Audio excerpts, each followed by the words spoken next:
There comes a moment in every life when the mind rises like a storm, questioning your strength, doubting your path, whispering that you are not enough. It tells you to pause, to retreat, to settle into comfort. But you must understand this truth. Your mind is not your master. It is a servant, a messenger, a shadow that only has power if you give it power. The body, the spirit, and the heart, these are the true warriors within you. When you align them, when you step beyond the chatter of doubt, there comes a moment in every life when the mind rises like a storm, questioning your strength, doubting your path, whispering that you are not enough. It tells you to pause, to retreat, to settle into comfort. But you must understand this truth. Your mind is not your master. It is a servant, a messenger, a shadow that only has power if you give it power.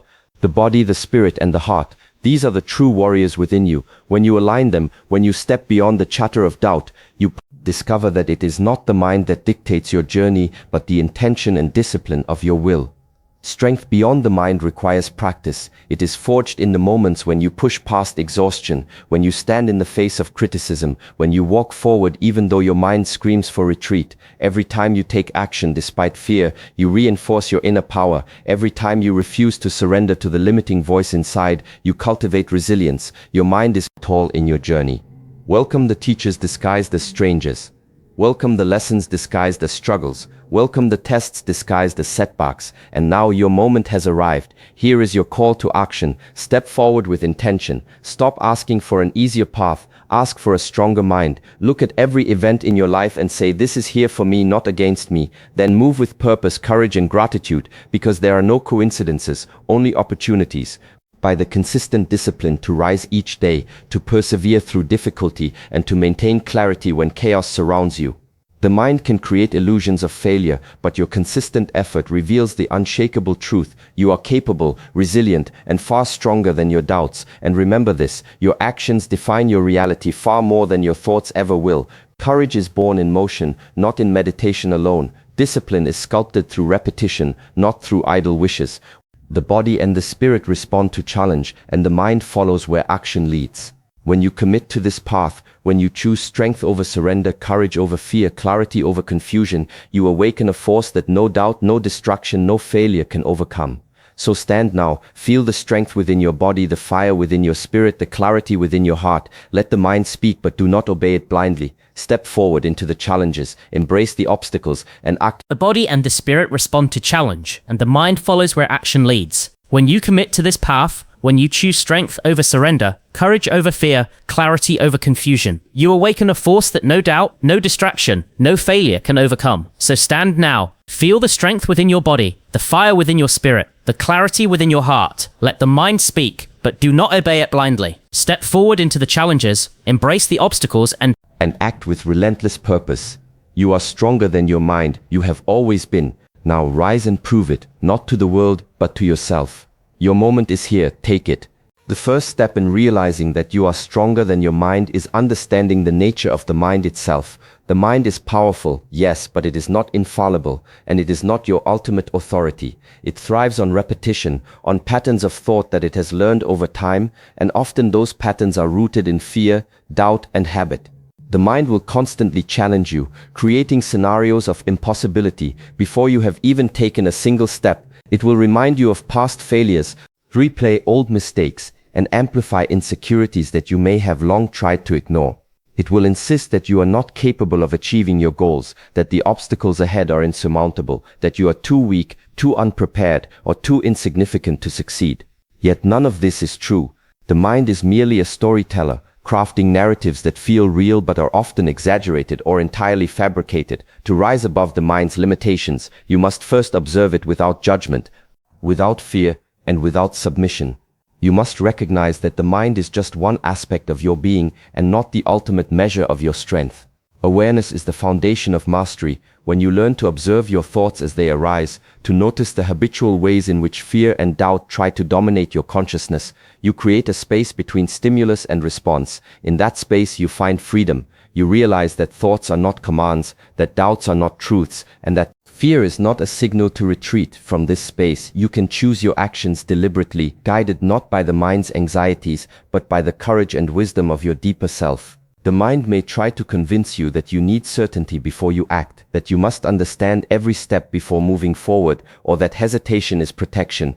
But in truth, certainty is a myth, and hesitation is often the mind's way of keeping you small, of keeping you within comfort, of preventing you from discovering the full range of your capability. The mind can predict outcomes, analyze situations and weigh probabilities, but it cannot measure the strength of your spirit, the resilience of your heart, or the determination that resides in your body. These aspects of yourself have been forged through experience, endurance, and choice, and they are far more reliable indicators of potential than the fluctuating opinions of your thoughts. To confront the mind's illusions, you must engage in consistent practice, the practice of observing thoughts, the practice of acting despite fear, and the practice of reinforcing your inner strength with each deliberate step. Over time, you begin to see patterns in the mind's attempts to control you, and those patterns lose their power. The voice of doubt may still arise, but it becomes a background noise rather than a command center. You learn to act in alignment with your values and goals, not in reaction to fear or uncertainty. Each time you move forward despite hesitation. Each time you take action despite the mind's warnings, you reinforce a truth deeper than cognition. Your strength is not determined by what your mind says you can do, but by the courage and discipline you bring to each moment. And in recognizing this, the first barrier begins to fall, as you realize that the mind, for all its influence, is not your master. It is your instrument, waiting to be guided by your awareness and your will. The second key to becoming stronger than your mind is recognizing the immense power of action, especially in moments when the mind is filled with hesitation. The mind thrives in stillness, not the peaceful kind, but the stagnant kind. When you hesitate, when you overthink, when you allow yourself to be paralyzed by what-ifs and imagined outcomes, the mind gains strength while your confidence weakens. This is why taking action, even small action, becomes a direct challenge to the mind's dominance. Action disrupts doubt. Action interrupts fear. Action weakens the grip of overthinking. The moment you move, the mind must follow, and in that simple shift you reclaim authority over your inner world. Action does not need to be perfect, heroic, or extraordinary. What matters is movement. When you choose to step forward, even while uncertainty whispers in the background, you begin to build a new internal pattern. You teach your mind that discomfort is not a barrier, that fear is not a stop sign, and that confusion. Action interrupts fear. Action weakens the grip of overthinking. The moment you move, the mind must follow, and in that simple shift you reclaim authority over your inner world. Action does not need to be perfect, heroic, or extraordinary. What matters is movement.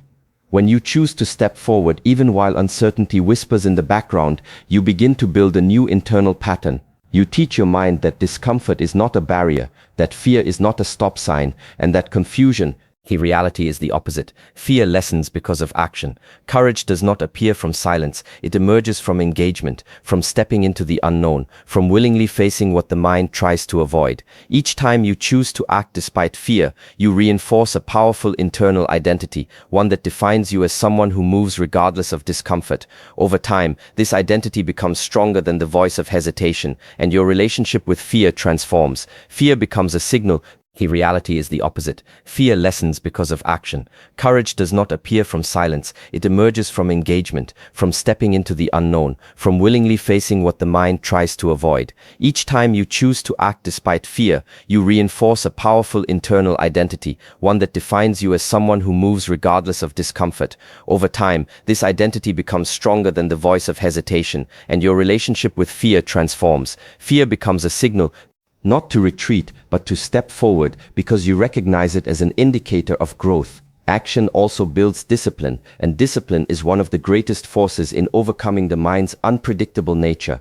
The mind is inconsistent. It fluctuates with emotion, with environment, with memory. Discipline, however, is stable. It does not demand that you feel ready. It simply requires that you show up. When discipline becomes a part of your daily life, the mind loses much of its power to manipulate your direction. You begin to rely less on mood and more on commitment, less on motivation and more on intention. This shift is what separates those who aspire from those who achieve. Discipline is the bridge between who you are and who you are becoming. Most importantly, action creates results, and results build confidence. The mind can argue with your dreams, but it cannot argue with your achievements. No matter how small, each result becomes evidence that you are capable, that you can push through resistance, that you can grow beyond the limitations of thought. This evidence accumulates, forming a foundation of inner certainty that no doubt can easily shake. By acting consistently, you create a reality stronger than the stories your mind invents, and through that reality, you begin to embody the truth that your strength does not come from thought, it comes from movement, intention, and the willingness to take the next step, even when the path ahead is not fully visible. The third key to becoming stronger than your mind is understanding the power of discipline, not as a rigid structure, but as a steady inner compass that guides you when the mind becomes chaotic, doubtful, or overwhelmed. Discipline is often misunderstood. Many see it as restriction or pressure, but in truth, discipline is one of the purest forms of freedom. It liberates you from the mind's constant fluctuations. When your mind tells you to stop, discipline tells you to continue. When your mind tells you to stop, discipline tells you to continue. When your mind tells you to stop, discipline tells you to continue. Mind tells you to stop, discipline tells you to continue. When your mind insists that you rest because it is tired of effort, discipline reminds you of the promise you made to yourself. Discipline is the anchor that keeps you grounded. When your thoughts attempt to pull you into fear, procrastination, or distraction, the mind naturally resists consistency. It wants comfort, convenience, and immediate gratification. It tends to avoid anything that requires extended effort or delayed reward. This is why the mind cannot be relied upon as the primary driver of your life. It reacts to emotions, circumstance, and memory, often shifting directions without warning. Discipline, however, is steady. It is a choice you renew each day, a commitment that does not rely on how you feel in the moment. When you cultivate discipline, you build a force within yourself that is capable of overriding your mind's impulses. You stop being led by temporary emotions and start being guided by long-term intention. Discipline is built through repetition, through the daily act of showing up, even when the mind resists. Every time you honor a commitment despite discomfort, the structure of your character strengthens. You begin to trust yourself, not because you always succeed, but because you consistently try. This trust is essential. It becomes a form of inner integrity that the mind cannot shake. When you say you will do something and you follow through, your mind learns that you are in control. It learns that thoughts do not dictate your actions, your commitment does. This dynamic slowly reverses the power structure within you. Instead of your mind guiding your behavior, your disciplined actions begin to guide your mind. Over time, discipline creates clarity. When you live with intention and consistency, your inner world becomes more stable. Your emotions feel less overwhelming because you have built a reliable structure around yourself. Your thoughts feel less chaotic because your actions are no longer controlled by them. Discipline simplifies your path by removing doubt and indecision. You no longer waste energy questioning every step or negotiating with your mind about what you should do. You simply do what you have committed to, and in this simplicity, strength grows. The mind loses its power to derail your progress when your actions are rooted in discipline rather than impulse. Discipline also protects you from the quiet traps of the mind. Procrastination, excuses, avoidance, and the illusion of tomorrow. The mind loves to postpone effort. It will say later, because later feels safer than now. It will say you're not ready, because readiness feels more comfortable than action. It will say you can start tomorrow, because tomorrow is easier than today. But discipline cuts through these illusions. It refuses to wait for perfect conditions, because it understands that perfect conditions do not exist. It refuses to wait for motivation, because motivation is temporary. Discipline acts, not because the mind allows it, but because the spirit demands it. Ultimately, discipline becomes the lens through which you interpret challenge. What once felt impossible becomes manageable because discipline trains you to break big tasks into small, consistent steps. What once felt overwhelming becomes achievable because discipline teaches you patience. What once felt frightening becomes familiar because the doubts disappear entirely, but because they no longer have the strength to control your direction. Through discipline, you learn that consistency, not intensity, creates transformation, and that the true measure of strength is the ability to continue moving forward, regardless of the mind's resistance. The fourth key to becoming stronger than your mind is learning to remain present, fully anchored in the moment, instead of being pulled into the illusions created by thoughts. The mind rarely lives in the present. It drifts endlessly between memories of what has happened and projections of what might happen. It revisits past mistakes, replays old conversations, and resurrects moments of embarrassment or failure as if they were unfolding again. At the same time, it imagines future obstacles, exaggerates uncertainties, and fabricates outcomes that have no grounding in reality. When you are not present, The mind gains control because its greatest power lies in drawing you away from the now and into a world shaped by fear, regret, or anticipation. Presence, therefore, becomes one of the most powerful tools for reclaiming your inner strength. Being present means bringing your awareness into your current experience, your breath, your movement, your intentions, your immediate environment. It means recognizing that this moment is the only place where life actually happens. The mind can wander, but your consciousness can choose to return to the now.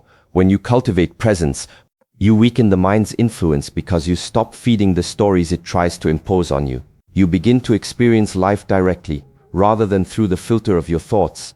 Presence reveals the truth that the majority of your fears exist only in imagination, not in reality. The challenges you face in the present moment are often manageable, but the ones the mind creates about the future feel unbearable because they are amplified by uncertainty and exaggeration. Presence also gives you access to clarity.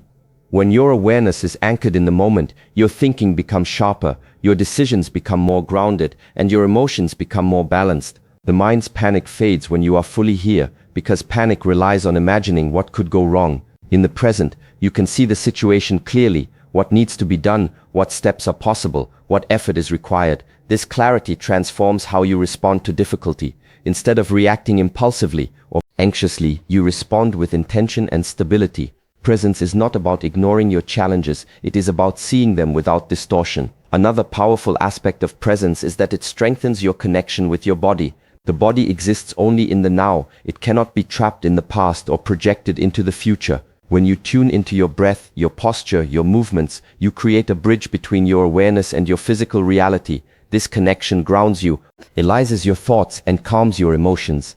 The body does not lie, it responds honestly to your inner state. When you are present with your body, you notice the tension caused by fear, the heaviness caused by doubt, the tightness caused by worry. In noticing it, you can release it. The mind's illusions lose their grip when you return to the physical sensations of the moment. Presence also cultivates patience. The mind rushes, it wants immediate answers, immediate solutions, immediate solutions, immediate solutions, immediate certainty. But life unfolds in its own rhythm. When you are present, you begin to understand that growth does not need to be forced. You learn to move steadily rather than urgently, to embrace the process rather than fight against it. This patience is not passive, it is a quiet strength. It allows you to navigate difficulty without collapsing into panic. It allows you to remain steady even when circumstances are turbulent. Patience rooted in presence becomes a powerful counterweight to your challenges. Ultimately, resilience turns obstacles into fuel. Each difficulty becomes an opportunity to build a deeper level of strength. Each failure becomes a lesson that sharpens your awareness. Each setback becomes a test that develops your character. Through resilience, you learn that your power does not come from avoiding struggle but from enduring it with courage, patience, and clarity. You begin to trust that no matter how loud the mind becomes, no matter how heavy the dulls be trinomachrit washing you, mind's restless nature. Over time, presence becomes a form of mastery. You begin to see the difference between what is real and what is imagined. You learn to pause before reacting, to breathe before deciding, to observe before internalizing. When challenges arise, you do not immediately get swept away by thoughts of failure or fear. Instead, you return to the now, where solutions exist, where action is possible, where clarity lives. Presence is the ground on which inner strength can grow, because it cuts through the illusions that weaken you and brings your awareness back to the only place where your power truly exists, the present moment. The fifth key to becoming stronger than your mind lies in understanding the power of resilience, the quiet, unwavering strength that allows you to rise each time life pushes you down. Resilience is not loud or dramatic. It does not announce itself with grand gestures. Instead, it is built in the small, consistent moments when you refuse to give in to any shouts, fears, and excuses. The mind often interprets setbacks as proof that you are failing, that you are not capable enough, or that the goal you are chasing is not meant for you. It exaggerates challenges and convinces you that difficulty is a sign to stop. But resilience teaches you something entirely different. Difficulty is not a barrier, it is a gateway, and setbacks are not signs of defeat, but invitations to strengthen your inner foundation. Resilience begins with perspective. When the mind encounters failure, it tends to personalize it. It says this happened because you're not good enough, or you will never succeed. But resilience reframes failure as part of the process. It sees setbacks not as reflections of your identity, but as lessons that reveal where you must grow, adjust, or try again. This shift in perspective is essential because it prevents you from internalizing your struggles. Instead of seeing obstacles as proof of inadequacy, you begin to see them as necessary stepping stones. This mindset prevents the mind from dragging you into despair, and it empowers you to continue even when progress seems slow.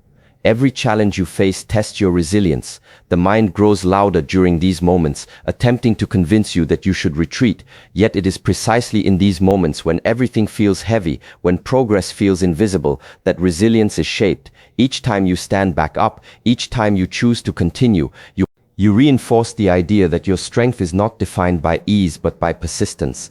Resilience is not about never feeling discouraged. It is about not allowing discouragement to dictate your direction. It is about taking the next step even when the path ahead is uncertain. Resilience also requires acceptance. The mind often battles with reality, resisting what is happening, wishing circumstances were different, or denying the truth because it feels uncomfortable. Acceptance does not mean surrender or passivity. It means acknowledging reality without being controlled by it. When you accept what is, you conserve energy that would otherwise be spent in resistance. This energy can then be directed toward progress, adaptation, or recovery. Acceptance strengthens resilience because it grounds you. It allows you to respond to challenges with clarity rather than emotional turbulence. Another essential part of resilience is patience. The mind craves immediate results, quick solutions, and fast success. When results do not arrive within the mind's expected timeline, it begins to whisper doubts. But resilience understands that growth takes time. It recognizes that mastery is built slowly, through repetition, through failures, through adjustments, through long periods where change is happening beneath the surface. Patience allows you to keep walking even when the mind urges you to stop.